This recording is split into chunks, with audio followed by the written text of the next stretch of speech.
IPSOS Survey had between 30th of July and August 9th sought views of 2,002 respondents on a number of key national issues, among them the fight against corruption, the government's performance, President Uhuru Kenyatta's approval rating, as well as CORD leader Raila Odinga's political future.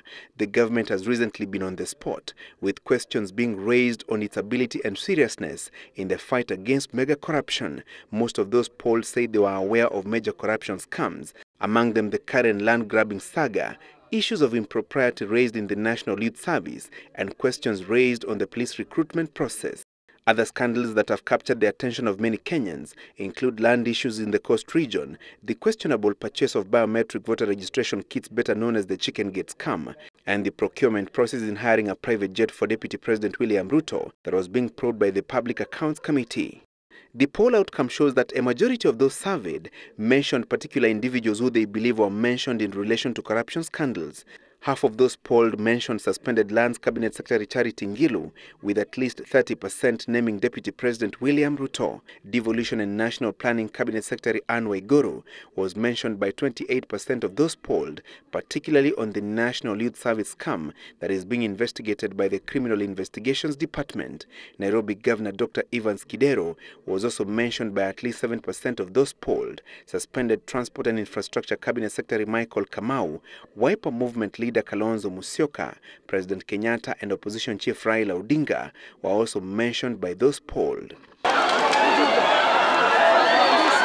The president had this year submitted to Parliament a list of top government officials alleged to be involved in corruption.